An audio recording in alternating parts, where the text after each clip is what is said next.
Todas e todos, estamos iniciando mais esse nosso encontro com agora com a discussão sobre o Hegel.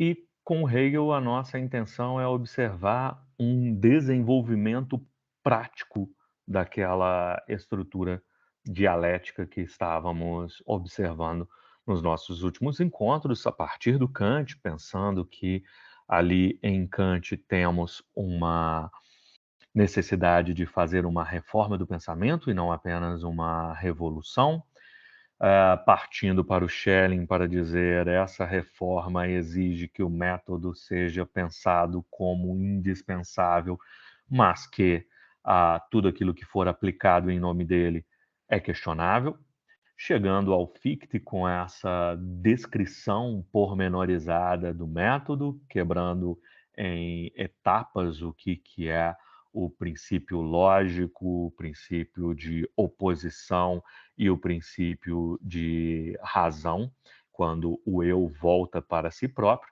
E agora, com o Hegel, observamos como que ele coloca a dialética dentro de uma estrutura mais palpável, por assim dizer, tá?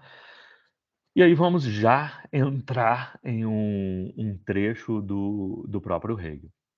Costuma dizer-se que os acontecimentos políticos, compreendidos como pluralidade, por causa disso identificamos como um não há, daquela estrutura que falamos no encontro passado, a religião, igualmente, e várias outras coisas, igualmente não há, plurais, coisas que acontecem na natureza, merecem consideração por haverem exercido influência na filosofia do tempo.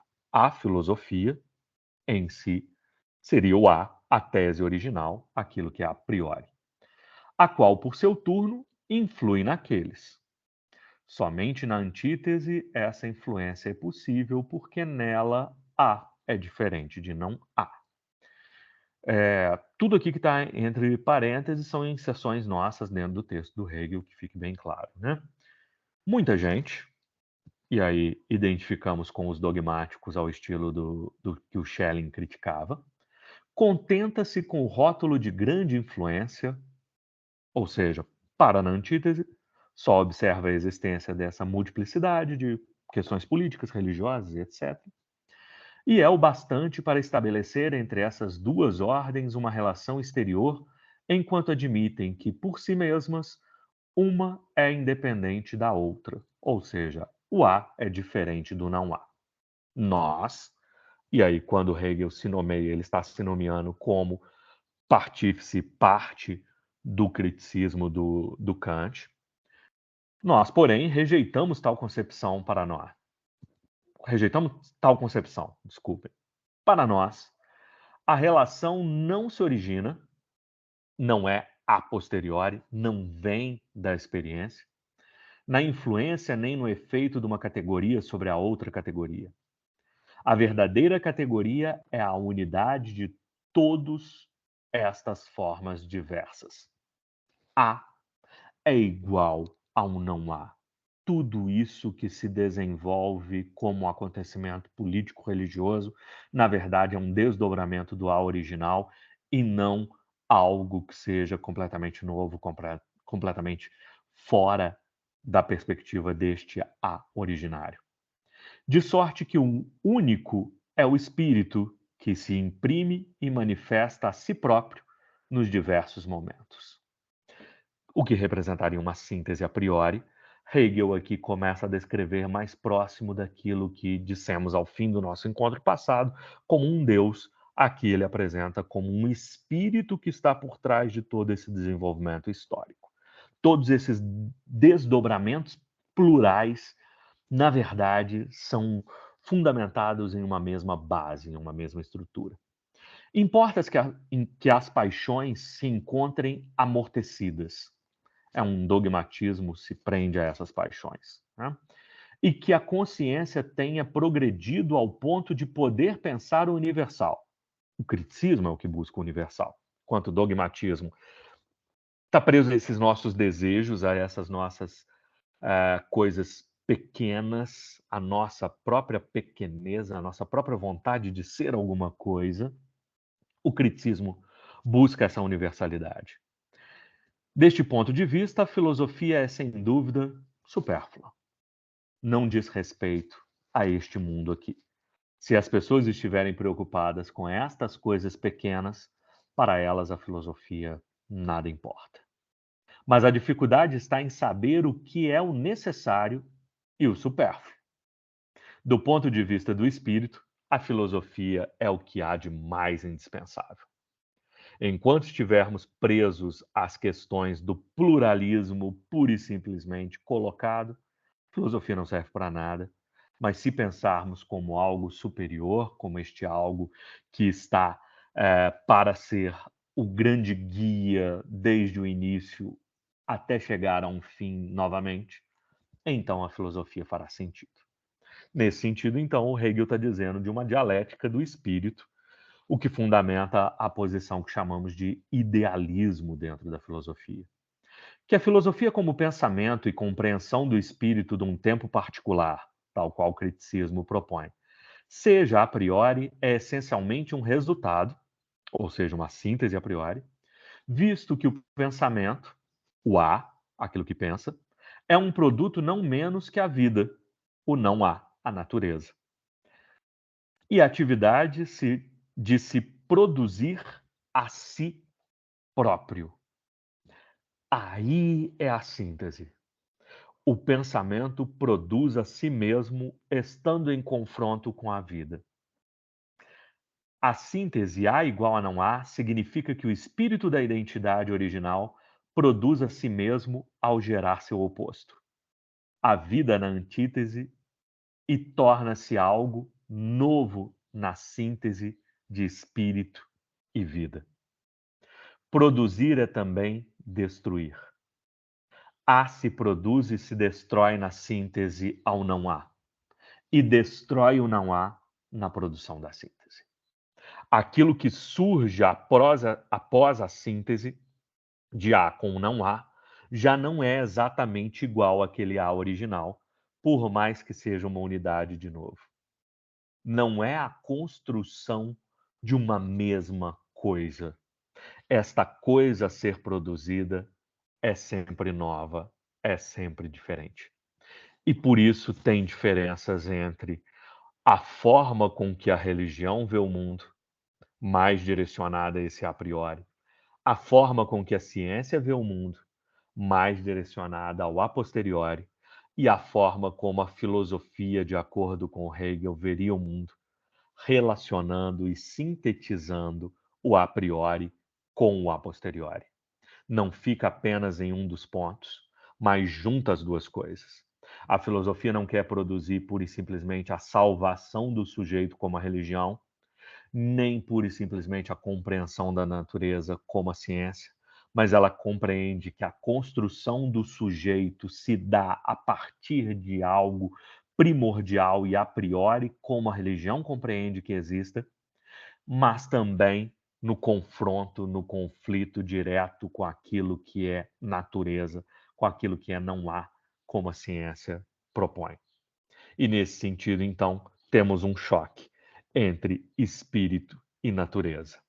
A superioridade do homem, imagem de Deus, sobre os animais, sobre as plantas, é implícita e explicitamente admitida.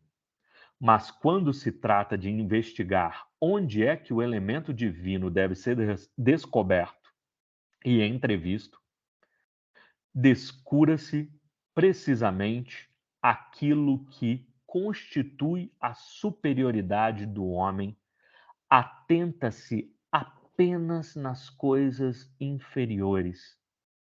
O espírito supera infinitamente a natureza.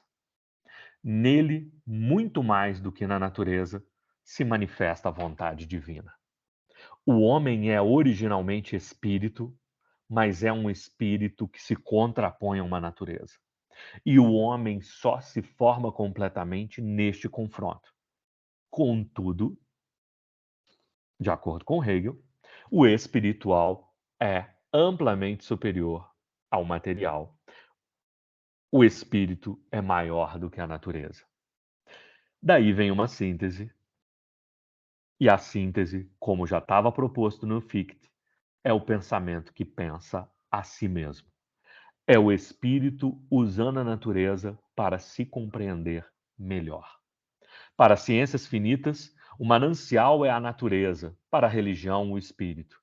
Mas este último manancial, que faz parte da filosofia popular, consiste na autoridade, pois que o conteúdo é dado e o reconhecimento místico elimina apenas momentaneamente essa exterioridade. A filosofia começa no momento em que o universal é concebido como ser, que tudo abarca, ou então no qual o ser é compreendido de modo universal. A saber, quando surge o pensamento que se pensa a si mesmo, o pensamento do pensamento. Quando o pensamento olha para si mesmo, quando o espírito vê a si mesmo, mesmo naquilo que parecia não ser ele, aí estamos no caminho da filosofia. E aquilo que parecia ser o mais supérfluo por não se preocupar com as coisas do mundo, torna-se o primordial, uma vez que as coisas do mundo estariam definitivamente dentro dela própria, a filosofia. Se eu dependo do meu instinto de outro, ponho o meu ser em qualquer coisa de particular. Sou então, no meu modo de existir, desigual de mim mesmo, porque sou eu, portanto universal, ou então estou debaixo do poder de uma paixão.